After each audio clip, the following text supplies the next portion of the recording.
Muy bien, vamos directo al punto. No va a ser un video organizado por distintas razones, entre ellas que ya ha pasado tiempo y mucha más gente ya respondió a él. Y lo segundo porque me tiendo a ir mucho sobre las ramas y quiero ir directamente al tema. La manera correcta hubiera sido empezar hablando del artículo de Kotaku sobre Riot Games.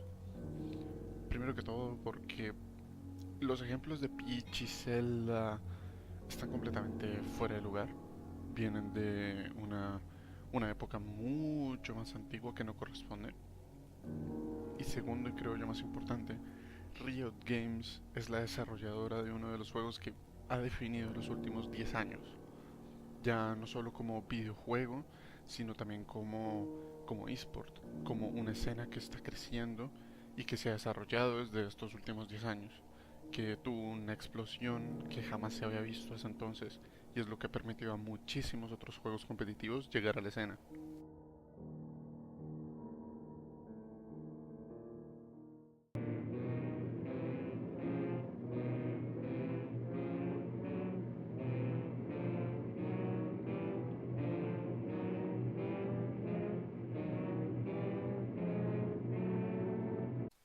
El problema que está con el ejemplo de Peach es que, a pesar de que en un inicio Peach ni siquiera era la damisela en apuros, el juego original de Mario, que era contra Donkey Kong, ni siquiera era su historia propia. De hecho, hubo toda una demanda al respecto con la película de King Kong, porque básicamente la estaba plagiando. A pesar de todo, tanto en ese juego como en el Mario clásico, al final la mujer, ya sea Peach o sea Pauline, está para exactamente el mismo punto. Está para ser la motivación del personaje principal de seguir adelante, porque le tienes que dar una motivación.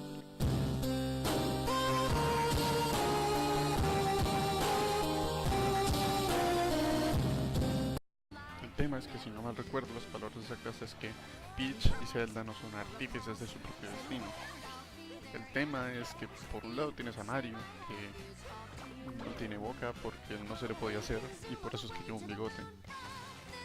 Y por otro lado tienes a Zelda, que el punto de la historia ni siquiera es la damisela en apuros, el punto de la historia es explorar. La damisela en apuros en la época medieval simplemente es una escena que se escogió para hablar de la historia. Es muy cierto que si repites la misma situación una y otra vez, lo más probable es que Peach acabe siendo la damisela en apuros y Mario sea el personaje principal con el que la rescatas. Pero mi punto no es, sí, ya, pero es que es machista, porque no, lo que estoy diciendo es que en términos de diseño de videojuegos, si tú cambiaras a Peach por Mario, la historia sería exactamente la misma. Se escoge esta historia en la que la damisela es la que está en apuros, principalmente porque es mucho más identificable, es mucho más fácil para una audiencia entender qué es lo que está pasando a que si la mujer está es la que está rescatando al hombre, porque es una situación que no se ve en casi nada. Y no vamos a engañar a nadie, los videojuegos han estado copiando las películas siempre. Y hay muy pocas películas en las que una mujer es la protagonista, al menos en esa época, y eran las que tenían que rescatar al hombre.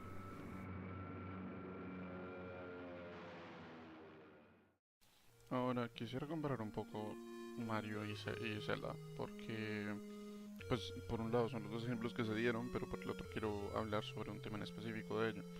Y es que, cuando lo piensas, el mejor juego debería ser The Legend of Zelda. Las mecánicas son mucho más complejas, hay muchísimo más contenido, tienes muchísima más libertad. En términos de diseño de videojuegos es muchísimo, eh, ¿cómo decirlo? Es muchísimo mejor en términos de que te permite hacer muchas más cosas, te permite experimentar más, funciona más como un sandbox que pues bueno, el juego de plataformas que es Mario. El tema es que eso precisamente es lo que le quita popularidad. El problema es que como Zelda tiene cierto nivel mayor de complejidad, va a ahuyentar a una gran parte del público, mientras que Mario, al ser un juego tan sencillo, en el que solo te tienes que mover en una dirección y saltar, atrae mucha más gente. Y eso también pasa con la historia, que Zelda es mucho más complicado, es una especie de reconstrucción de un drama medieval, y En Mario, pues simplemente estás persiguiendo a una princesa mientras te mueves en una sola dirección. Es mucho más sencillo, es mucho más simple y eso le permite a la gente entender la situación y jugarlo con más facilidad. Sin embargo, en lo más profundo del juego, Zelda no va de salvar a la princesa, por más de que su nombre esté en el título, y Mario no va de rescatar a la princesa, por más de que sea el objetivo final. Mario va de aprender a pasarte los niveles con tal vez no la mayor rapidez, pero la menor dificultad posible. Aprenderte el nivel de memoria y hacerlo lo más. Simplemente es divertido avanzar, porque te pone varios retos. En Zelda, la idea del juego es completamente distinta. Es explorar, es encontrar cada rincón, encontrar cada secreto, etc. Los juegos en últimas no tratan de rescatar a la princesa. Sí es la trama, pero la trama está en segundo plano. Este es el enorme problema que tengo con la gente que está en todos estos movimientos progresistas de inclusividad, de igualdad, etcétera, que muchas veces siento que están criticando algo y intentando que todo se cambie, a pesar de que no entienden la totalidad de qué es lo que está sucediendo en pantalla. Y es aquí donde empiezan los problemas para mí, donde la gente ya no puede expresarse libremente porque la gente los va a tachar de racistas, de fascistas, de homofóbicos, de transfóbicos, de lo que sea. Y ya la gente no puede expresar su opinión sin que la ataquen de una manera un tanto fácil. Otro de los cosas que sucedió recientemente es lo de The Witcher con la serie y Siri, etcétera. Que para el que no lo sepa, The Witcher es una saga de libros originalmente en, que sucede en la época medieval de Europa. Por lo tanto, la inmensa mayor parte de los personajes son de color blanco. Y entre ellos, uno de los personajes con la piel más clara, incluso color pálido, de todos, se llama Ciri. Y Ciri es, bueno, uno de los personajes más importantes en toda la saga.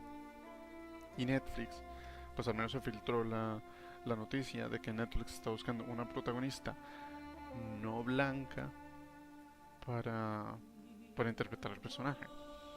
Y claro, esto le jodió a muchísima gente y empezaron a quejarse de que como se atrevían, de que le están quitando lo más importante al personaje, de todo, y que no sé qué. Y luego salió otra cantidad de personas a decir, pero cómo se atreven, están siendo extremadamente racistas, es que les duele que su personaje blanco heterosexual no esté representado, que mil cosas básicamente. Y claro, entonces inicia el debate de la diversidad forzada. Y en el video de Dayo, si no estoy mal, dicen como, ¿qué es esto de diversidad forzada? Eso no existe, no es como si estas personas no existieran, etcétera.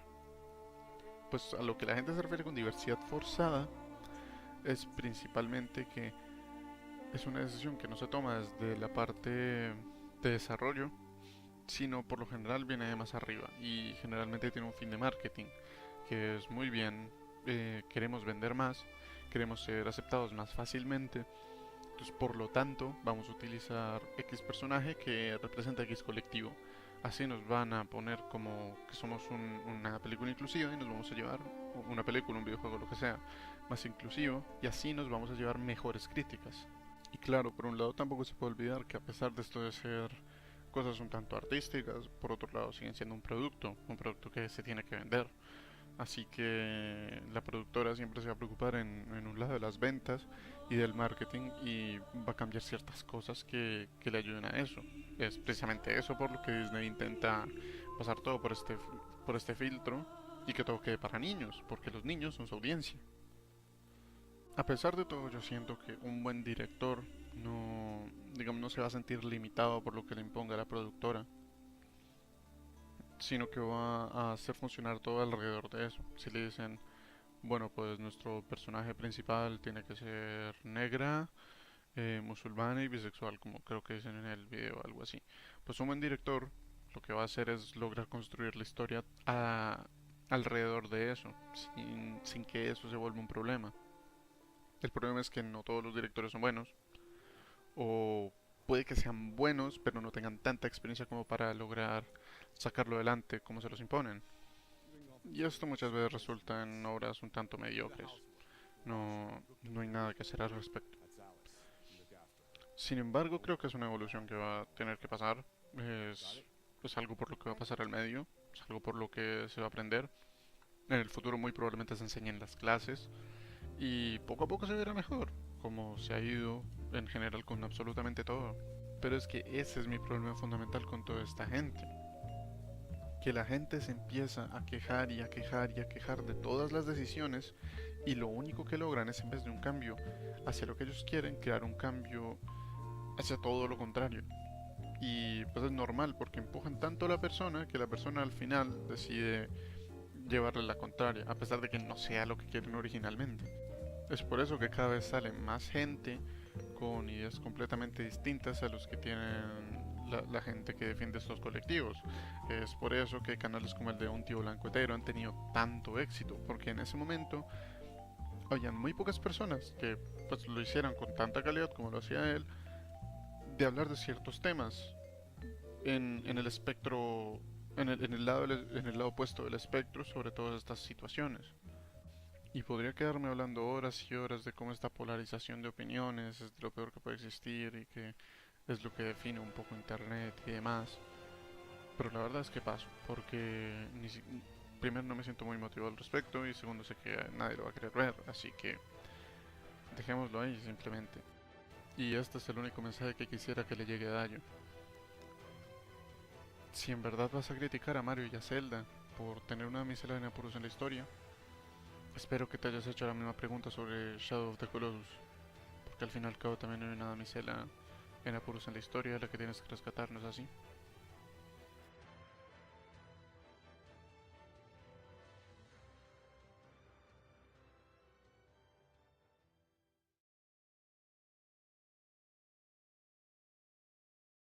Pikachu?